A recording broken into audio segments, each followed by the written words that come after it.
பணி ஒரு பதவியாக நான் நினைக்கவில்லை.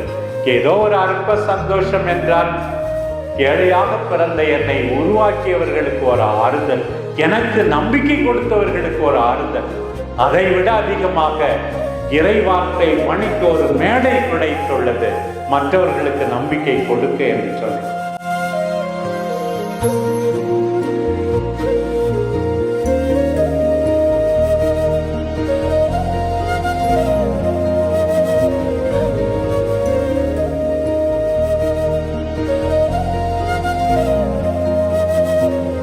ஆண்டவர் என்னை குருவாக தேர்ந்தெடுத்தார்.